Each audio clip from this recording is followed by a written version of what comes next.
Assalamualaikum Bu. Salam. Bu, maaf ganggu sebentar. Ya, saya Rizky Kabardini dari kampus Universitas Media Kota Jepang. Mau melakukan wawancara sedikit buat tugas ujian akhir semester bisnis. Apa bisa kita waktu sebentar Bu? Ya. Saya boleh tahu nama gurunya? Terus apa namanya? 3 tahun yang lalu terinspirasi dari apa namanya Kak Aisyah pada waktu itu. Boleh tahu dulu anak saya namanya ya. Kalau mungkin bisa nanyanya agak salah. Kalau untuk permukaan di awal itu habis berapa? Kalau ini lebih pendapat saya kalau per kilonya berapa ya Kak? Kalau per kilonya di sini cuma 5.000. Oh, itu siapnya berapa hari? Untuk isi sedekahnya 5.000. Kalau untuk isi sedekah 4.000. Sedekah saja itu 4.000 juga. Kita selesainya 2 hari. 2 hari ya. Kalau ada target nggak Kakak dalam 1 hari itu berapa kilo gitu? Ada. Kalau target saya 100 kilo. Tapi kalau misalnya 100 kilo sehari itu omset per bulan Kakak berapa? Kalau omset kotor seperti Kak, kalau kotor itu bisa sampai 10 juta. Nah, itu operasionalnya misalnya dari semuanya beli deterjen, Kira-kira 4 jutaan atau 5 juta. Berarti hampir 100% ya kayak kebutuhannya ya. Terus kalau saya boleh tahu Kak, kalau itu ada berapa cabangnya? Alhamdulillah sudah 2 Kak. Sudah 2 milik sendiri ya Kak ya. Ya. Kalau untuk karyawan berapa orang Kak?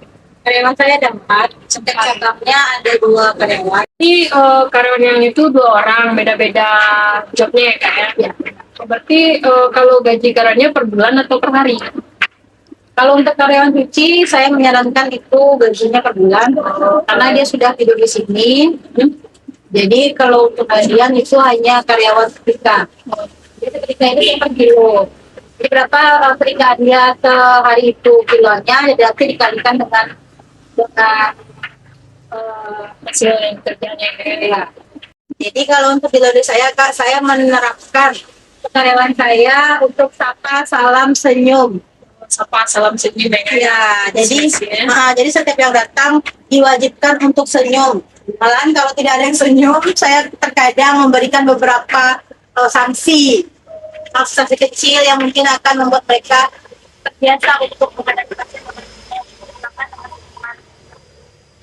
Jadi kalau di Lodi saya juga memberikan reward Kak, bagi yang minat di Lodi ini, Lodi 1 dan Lodi 2, saya akan berikan reward hadiah setiap 3 bulan sekali. Jadi bagi karyawan saya yang cekatan dan sesuai dengan kriteria saya setiap bulannya itu akan mendapatkan hadiah. Ini sekarang udah pakai, kalau sekarang masih manual.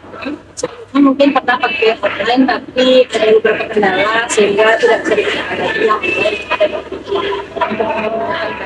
udah pernah pakai aplikasi. Oh, jadi kayak Kak, tadi kan kalau pakai online dia ada kendala. Kendala di mana ya, Kak? Kendalanya yang saya rasakan pertama untuk kalau online itu kan kita pakai handphone ya. Jadi kalau handphone itu biasanya harus ngecas dulu. Jadi kadang kalau ngecas handphone itu kan kadang lama. Jadi kadang orang datang handphonenya lagi lowbat lama itu gelap. Terus kalau seandainya bajunya ada kerusakan dari laundry itu ada penggantian kah atau gimana? Itu berdasarkan bagaimana saya dengan pelanggan nantinya Kak. Jadi misalnya kalau pelanggannya kan terkadang ada pelanggan ini yang ya udah Kak nggak apa-apa gitu kan. Tapi ada terkadang yang minta ganti. Nah nanti kami komunikasikan apakah itu bagi dua harganya. Karena kan itu karena bajunya udah semua. Jadi biasanya harganya harus setengah harga ya. Tapi kalau jadwalnya pelanggan datang di baju, terus kasih nota bisa. Tadi kata kakak satu pelanggan satu mesin. Ya, jadi setiap baju yang kami terima di sini, kami tidak memakai sistem jemur, hanya satu. Jadi setiap orang datang itu satu mesin, satu pelanggan. Jadi pencucian dari mulai pengeringan tidak menggunakan sistem jemur, saat dicuci pun atau mesin itu memang untuk satu pelanggan. Jadi tidak ada campur baju orang lain sana Kak. Jadi kalau misalnya kami terima baju itu kami cek dulu mana baju yang memang pertama kami hitung dulu helaiannya Kak. Setelah kami hitung helaiannya dipastikan helaiannya benar. Nah baru kami cuci berdasarkan warnanya. Jadi kalau untuk warna yang udah luntur kami pisahkan dan bagian kayak baju yang kotor-kotor itu kasih obat untuk menghilangkan nodanya. Kalau saya boleh tahu suka duka buka laundry gimana Kak? Suka dukanya ya kadang kalau misalnya kain itu kesalahannya dari kita, kadang-kadang nggak apa. Tapi kadang ada pelanggan ini kesalahan itu bukan dari kita, ada kadang kecurangan yang terjadi oleh pelanggan, tapi kita yang misalkan ada juga. Belum lagi cacian makian dari pelanggan, kalau misalnya kita ada kesalahan di bajunya, setelah kita kena marah. Nah, jadi kita harus pandai-pandai mengkondisikan di saat pelanggan merasa tidak kuat dengan hasil payah kita. Kalau saya tahu gimana cara kakak meningkatkan strategi promosi laundry kakak nih ke apakah melalui media atau gimana ya? Kalau untuk promosi sendiri saya mungkin termasuk ya besar ya Kak ya. Pertama, saya selalu menargetkan setiap hari itu di Instagram, di Facebook, di WA, di TikTok harus ada satu konten yang diterbitkan setiap hari. Itu sosial media ya? Ya. Nah, jadi dari konten-konten itu lahirlah pelanggan-pelanggan setiap harinya yang baru. Jadi kita setiap hari buat konten Kak. Jadi setiap apapun kegiatan kita dalam ini selalu ada yang membuat videonya nanti dimasukkan ke sosial media dari wajib. Berarti kalau dari kan kakak rajin tuh share di sosial medianya untuk laundry kan? Itu rata-rata pelanggan kakak dari mahasiswa kah, ibu rumah tangga kah, atau kalian atau gimana? Kalau untuk pelanggan sendiri, saya semuanya ada, ibu rumah tangga ada. Jadi kalau di sini tidak ada patokannya hanya mahasiswa karena setiap saya membuat konten itu kan, saya selalu membuat hashtagnya macam-macam bukan. Ada yang pokoknya ada yang menyangkut tentang ibu rumah tangga, ada yang tentang anak kos-kosan. Jadi dari situ datanglah pelanggan-pelanggan saya yang beraneka ragam, gitu kan. Ada yang siswa, ada yang ibu rumah tangga, gitu. Kalau tadi kan kak awalnya udah online nih, tapi kakak mau dengan beberapa kakak kembali manual. Itu gimana cara kakak mengurangi tingkat kecurangan kepada karyawan kakak gimana gitu? Tingkat kecurangannya yang pertama, setiap nota kan sudah ada nomor ID. Jadi setiap hari itu sudah berurutan di nota itu ID-nya. Setiap baju yang masuk akan saya lihat di pembukuan. Jadi saya urutkan setiap hari, misalnya dari 001 berapa kain masuk hari ini, misalnya ada 10 orang, jadi sampai 010 saya hitung. Apabila ada dari 0 sampai 10 itu yang kurang nomornya, berarti kita harus tanyakan kemana baju ini. Nah, yang kedua, selain dari nomor ID, saya juga mencek setiap hari laundry tersebut. Jadi pembukuan saya cek dan kotak masuk ke kotak uang selalu saya cek. Jadi uang pun setiap harinya saya cek, saya ambil setiap sore. Jadi tidak bisa laundry itu, kalau saya pribadi ya, laundry itu harus setiap hari diambil uangnya. Jadi kemungkinan kecurangan-kecurangan kecil jadinya gitu. Terus kalau seandainya ketemu baju di dalam satu pelanggan itu Kak, itu dikembalikan atau gimana? Uang Ya, dikembalikan. kalau ketemu uang di dalam saku itu biasanya saya menyuruh untuk kembalikan. Kalau saya boleh tahu apa keistimewaan laundry Kakak dari laundry yang ada di dekat sini? Yang pertama laundry saya itu murah kak. Di sini rata-rata laundry orang sudah 6.000 sama 7.000. Nah kalau laundry saya cuma 5.000 sekilo dan itu sudah gratis antar jemput. Nah yang ketiga di sini saya menggunakan parfum laundry yang premium. Bukan yang biasa ya? Ya, jadi yang premium itu sudah harganya murah, parfumnya wangi. Nah mungkin dari situlah penariknya kak. Nah dari online tersebut nanti kan ada yang antar jemput tuh kak. Oh, itu bayar atau free Kak? Kalau di laundry saya ini saya memberikan free pengantar jemput. Yang minimalnya itu dia harus ada 5 kiloan lah kak. Oh, Kota Padang atau dibatasi ya? Padang kota kak, jadi tidak ya daerah kota lah di Padang. Jadi kalau misalnya apalagi di Kasteba itu paling memungkinkan untuk yang dari kota Kak. Jadi biasanya saya mengantar itu sore sampai malam. Sore. Kalau kerjasama udah ada Kak laundry? Kebetulan udah kak dengan dari Sandy. Jadi itu sistemnya 1 hari siang. Ya, jadi diantar sekarang jam 12 siang misalnya dijemputkan, tapi diantar lagi jam 12 siang besok. Dari Sentim ini yang pendidikannya Bang BRI ya? Ya, benar. Terus kalau di sekitaran Kakak ini ada banyak laundry? Di sini paling banyak laundry kak, karena di wilayah Siteba ini adalah salah satu tempat yang paling diminati oleh tukang-tukang laundry. Karena di sini banyak mahasiswa dan juga orang ngekos sama orang kontrak itu kalau di sini bagus banget kalau untuk membuat laundry kak. Apa keistimewaan laundry Kakak daripada yang dekat-dekat sini, daripada yang lain? Pertama murah, yang kedua antar jam. Mungkin nih Kak, harapan Kakak buat laundry yang ke depan gimana? Harapan saya akan banyak servis laundry cabang-cabang saya selanjutnya kak. Mungkin boleh saya minta izin untuk wawancara karyawannya? Oh silakan. Terima kasih ya Kak. Kak, izin boleh minta waktu sebentar? Boleh kak. Oh, kalau saya boleh tahu dengan kakak siapa ya namanya ya? Nama saya Jenny kak. Oh, udah berapa lama kerja di laundry ini Kak? Kira-kira hampir 6 bulanan lah kak. 6 bulan ya? Oh, betah nggak Kak?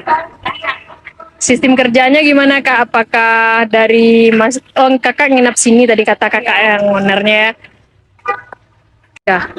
Kalau saya boleh tahu gimana keinginan Kakak untuk manajemen laundry ini ke depannya? Ya semoga omsetnya makin lama semakin naik kak, karena kalau omsetnya naik ada juga bonus untuk saya. Oh gitu ya, honornya baik Kak? Honor terbaik, makasih ya Kak. Kak izin boleh saya nanya-nanya sedikit Kak? Boleh kak. Nama Kak siapa ya? Iya kak. Ya, udah lama kerja di sini Kak? Udah kak. Kalau saya boleh tahu Kakak kerja di sini ini khusus bagian setrika aja ya Kak? Iya kak. Kalau seharinya berapa kilo selesai Kak? 60 kilo, kadang 50 kilo kak. Berarti gaji Kakak per hari apa per bulan Kak? Kira-kira rata-rata berapa Kak per hari? Hmm.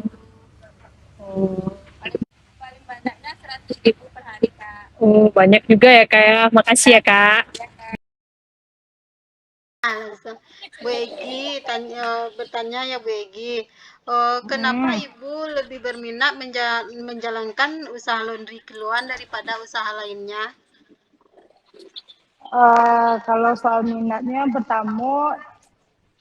pertama Egi melihat dari apanya Bu, dari apa namanya tuh yang sedang tren saat ini gitu.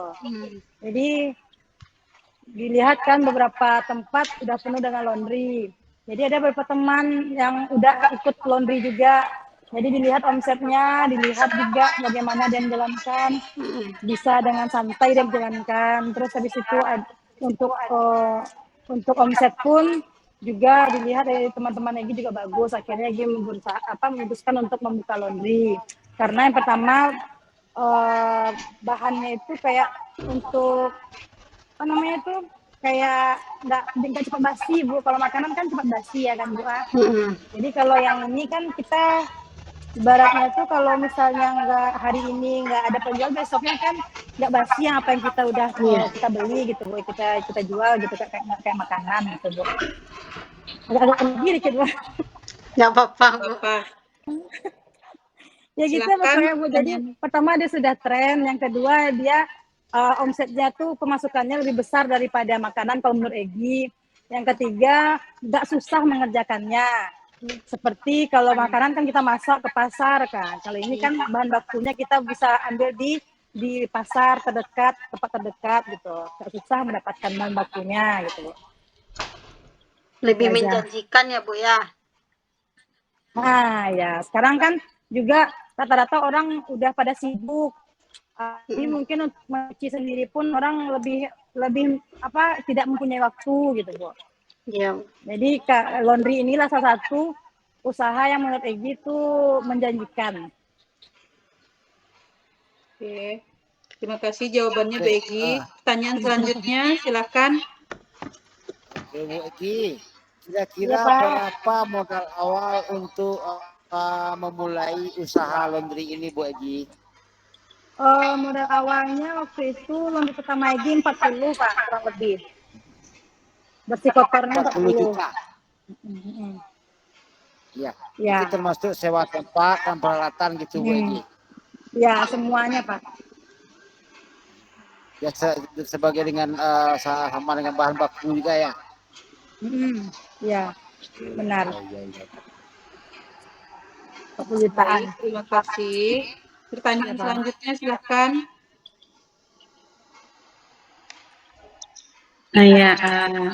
Ibu Egi. Iya Kak, saya Bu. Bagaimanakah proses kerja laundry dari yang Ibu jalani ini, Bu? Prosesnya dalam segi apa gitu Bu? Maksudnya ini Bu Egi, dari baju pertama kali datang sampai kembali ke tangan pelanggan itu gimana caranya prosesnya? Prosesnya pertama bajunya diterima sama karyawan. Setelah diterima nanti ditimbang habis itu dicatat namanya, nomor handphone atau nomor WA, terus tanggal, terus berapa kiloannya Bu. Habis setelah dicatat kiloannya berapa, nanti setelah itu langsung dicatat di pembukuan. Setelah di pembukuan dicatat, pada saat langsung dioper ke bagian cuci. Nah setelah dioper di bagian cuci, nanti si tukang cuci akan ada nanti SOP mencuci itu Bu. Nah di bagian cuci itu nanti disuruh sebelum masukkan ke dalam mesin cuci itu wajib untuk dihitung per helainya. Nah, nanti dikasih juga buku bagi yang mencuci. Nah di situ nanti di buku itu harus dituliskan nama, helaiannya dan berapa jumlah sabun yang digunakan pada saat mencuci. Nah setelah itu kita dicuci langsung dipindahkan ke pengering karena di sini kan tidak ada sistem jemur, langsung pindahkan ke pengering. Setelah di pengering nanti dihitung lagi berapa lembar nanti helaiannya sama yang ada di kayak gini kan ada catatan kecil nih Bu, setiap packingan tuh ada catatan kecil.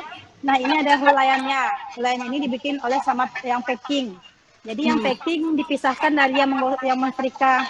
Jadi kalau di tempat laundry gini yang nyetrika dengan yang packing itu tidak boleh satu orang. Jadi yang packing aja, packing ini biasanya orang cuci yang disuruh Bu. Karena apa? Kalau orang setrika yang disuruh, terkadang karyawan ini setrika kan dia capek Bu. Jadi kadang ada asal-asalan. Kita tidak ada quality control di sana. Nah, sebaiknya kalau tukang gosoknya gosok aja. Jadi nanti kalau misalnya ada gosokan yang kusut, itu bisa si yang packing tadi ini kasih ke tukang setrika dan disuruh ulang gitu Bu. Nah setelah nanti dihitung sama si tukang setrika ternyata lengkap, baru boleh nanti di packing. Nah setelah di packing itu Bu nanti dihitung lagi dan wajib ada kertas kecil di ujung ini. Sebelum ini kan untuk buka ini Bu, jadi ada kertas kecil. Jadi pas orang membuka itu kan dilihatnya kan, oh ini 6 helai. Jadi sini udah dibilang lengkap. Jadi kalau misalnya dia bilang, ada pelanggannya bilang, ini bajunya kok kurang, nggak mungkin kurang, karena kalau di sini prosedurnya kalau sudah di sini lengkap, tidak mungkin di packing kalau nggak lengkap. Berarti yang dia dapat itu sudah lengkap gitu Bu. Dia nggak bisa dia bilang, oh ini kurang nggak bisa, karena di sini sudah ada tertera hitungannya dari awal kita cuci sampai kita packing. Nah setelah itu dikasih nota kayak gini, hari itu udah taruh ke lemari gitu. Ya. Iya Bu ya. Ya Bu. Silahkan pertanyaan selanjutnya. Baik Bu Enggi, mau bertanya lagi, bagaimana sistem penggajian karyawan di laundry Ibu ini? Kalau di laundry Egi, sistem penggajiannya Bu, yang mencuci itu gajinya per kilo. Kenapa per kilo? Karena di sini kan laundry Egi ini setiap cabang laundry itu ada karyawan yang tinggal. Jadi itu gunanya Egi ingin ada yang tinggal karena supaya pagi itu laundry bisa buka pagi Bu. Jadi kalau karyawan tinggal di sini, tidur di sini, dia akan buka pagi. Makanya Egi pengen karyawan itu gajinya kiloan. Kalau misalnya yang setrika itu per kilo. Berarti hari itu dia bawa uang setiap hari Bu. Jadi berapa kiloan gosoknya, misalnya nih 30 kilo. Jadi di sini 1.200 per kilonya Bu kalau untuk tukang setrika. Jadi nanti 20 kilo kali 1.200 itulah uang yang dibawa pulang gitu. Tapi kalau karyawan cuci karena dia per bulan, jadi gaji itu kayak 1.300.000 sebulan Bu. Terima Bu.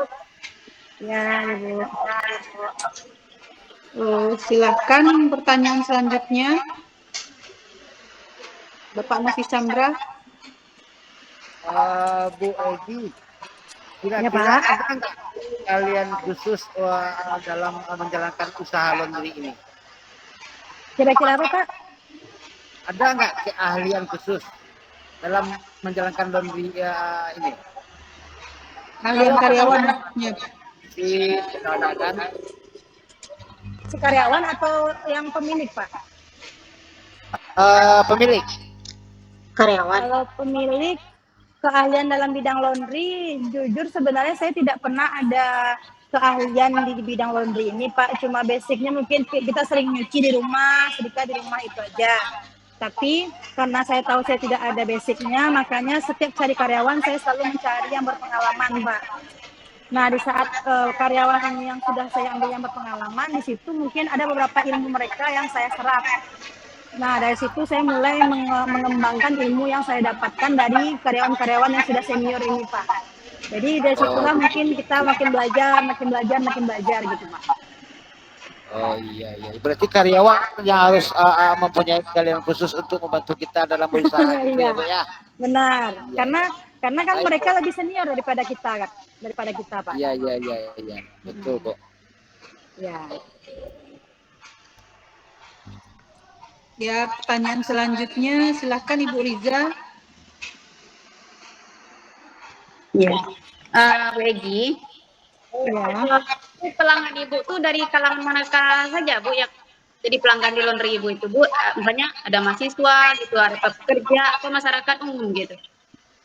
Kalau kalangan pelanggan Egi, karena Egi posisinya sekarang di depan kampus, ada Stikas Mercu.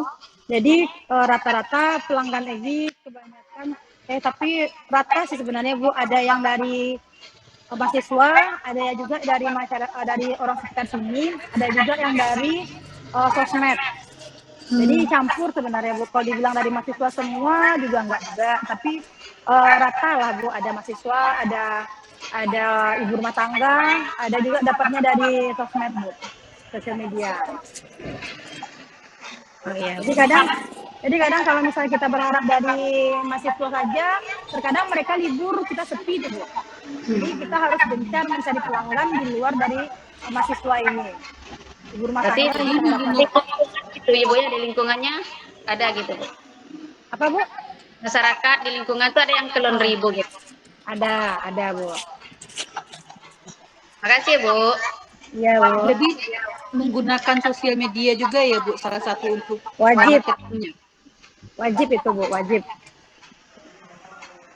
Terus Nanti apakah sistemnya antar jemput atau gimana gitu, Bu? Atau kita Kalau di menunggu di laundry, laundry aja?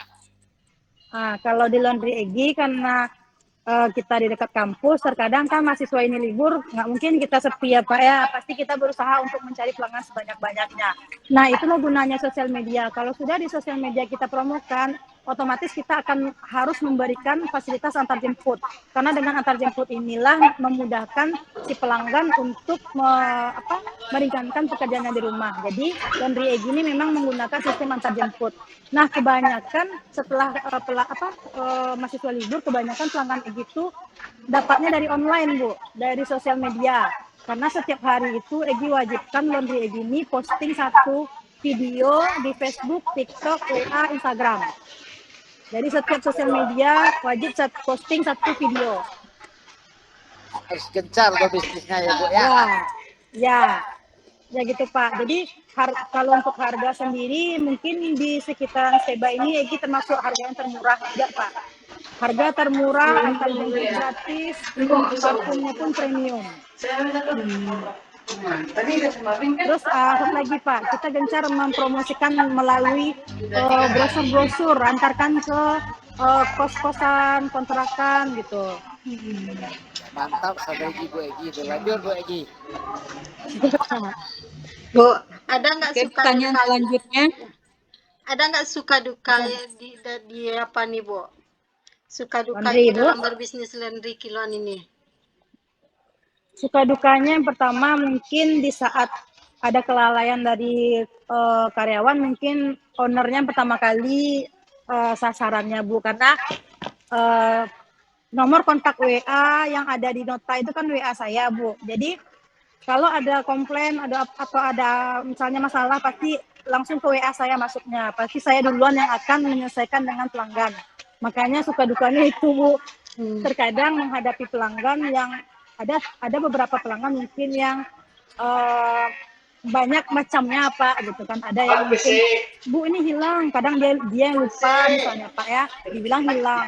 Padahal sebenarnya bajunya nggak ada, dibilang ada. Nah di situ kita harus hati-hati dalam menghitung pakaian, menerima pakaian gitu. Jadi kita harus pandai-pandai nih supaya kita nggak disalahin sama orang, nggak ganti-ganti rugi. Jadi kita harus benar-benar disiplin dalam menerapkan hitungan setiap baju yang diterima. Terus kita harus teliti sama kayak gini yang lembar kertas ini gunanya nih supaya kecurangan di pelanggan tidak kita terima gitu. Nah kalau misalnya kayak setrika misalnya salah bagaimana, saya menerapkan di karyawan kalau terjadi kesalahan yang lebih dari 3 kali, saya akan menerapkan yang namanya denda. Rata-rata karyawan ini kalau menerima denda, pasti dia nggak mau. Nah di situ nanti di saat denda sudah berlaku, pasti dia akan lebih berhati-hati. Makanya di laundry saya Bu, sedikit, misalnya 3 kali saya ngomong, nggak juga didengar, denda saya berlaku. Misalnya nih, 10.000 per nama orang yang nggak catat misalnya, atau nggak dihitung layannya 10.000 per nama. Kalikan aja berapa nama yang nggak dihitungnya. Mau kayak gitu saya kan, akhirnya itu dihitung sama mereka. Nah, itu caranya Bu. Untuk menghindari semua kesalahan-kesalahan kerja. Lalu kalau misalnya pelanggan komplain, gimana cara treatment Ibu kepada pelanggan ya Bu? Nah kalau saat pelanggan komplain sebenarnya ada beberapa yang jujur ya Bu, saya termasuk laundry yang jarang ganti rugi. Bukan nggak mau ganti-ganti, enggak Bu. Tapi saya berusaha di laundry ini tidak ada, Bu, dibilang tidak ada kesalahan, tidak mungkin. Pasti ada kesalahan, tapi cara saya berinteraksi dengan pelanggan itu berdasarkan bukti dan fakta. Contohnya saja, karyawan saya, dia punya yang namanya buku cuci.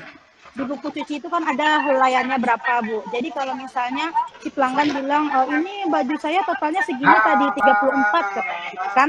Nah, saya fotokan buku cucian. Nih Bu, buku yang saya terima yang di tukang cuci mencuci cuma 36 lembar. Saya fotokan ini. Jadi dia lihat semua cucian itu ada helaiannya. Jadi nggak bisa pelanggan ini mengatakan cuciannya segini. Nah ini rentetan berapa yang dicuci. Nah ada juga catatan si tukang setrika. Setrika juga mencatat helaiannya berapa. Saya fotokan lagi. Jadi maaf ya, pasti saya bilang gini ke pelanggan, maaf ya Bu, kalau di laundry saya selalu dihitung dari awal masuk sampai pencucian, sampai setrika dan sampai packing. Tidak akan mungkin. Nah, satu lagi, kalau misalnya di sini ada kertas Bu, ibu wajib untuk ngecek helaian ini benar apa tidak yang ada di dalam ini. Kalau ibu tidak ngecek, ibu tidak bisa komplain. Karena apa? Ibu tidak mencek sendiri bajunya. Kenapa ibu bisa bilang hilang? Saya selalu menjabarkan bukti dan fakta. Jadi kalau dia bilang hilang, coba ibu cek dulu berapa helaian ibu. Apakah ibu sudah hitung berapa baju yang ada di dalam packingan ibu? Kalau sudah, mana buktinya? Coba lihat helaiannya. Kayak gitu Bu, kalau memang sudah ibu hitung, boleh ibu fotokan berapa baju yang ibu terima, fotokan ke saya, gitu Bu. Nah kalau misalnya dibilang, tapi saya sudah hitung, mana buktinya Bu? Mana bukti helaiannya ibu fotokan ke saya. Terus kalau ibu mau komplain, ibu wajib komplain di hari itu. Kalau misalnya sudah lebih dari 21 kali 24 jam, ibu boleh komplain, tapi ibu harus berdasarkan ada videonya. Video ataupun foto yang memang bajunya kurang. Tapi kalau cuma misalnya omong-omongan aja, saya nggak terima tuh. Jadi harus ada video atau foto dari ibu tersebut. Terus ini harus dihitungnya. Kan saya bilang di sini lengkap, besar-besar saya bilang 6 helai lengkap. Jadi dia wajib untuk ngecek. Nah sengaja saya bikin di tempat membuka ini. Jadi pada saat dia buka packingan, dia akan melihat, oh ini, dia wajib ngecek juga. Gitu. Jadi saya berargumentasi dengan pelanggan itu berdasarkan fakta dan juga bukti-bukti konkretnya. Nggak asal-asal ngomong aja Bu. Makanya karyawan saya paling benci kalau misal mereka nggak catat helaian berapa. Karena saya nggak bisa nanti akhirnya berargumen sama pelanggan. Itu kekuatan saya untuk membuktikan ke si orang, nih saya benar loh, saya benar nih ada buktinya. Bukti ibu mana kalau memang pakaian ibu hilang gitu. Jadi nggak bisa kalau rasa saya Bu baju saya lengkap loh, rasa saya baju saya hilang loh, bisa kalau gitu ngomongnya. Gitu kalau menurut saya Bu. Masih ada pertanyaan?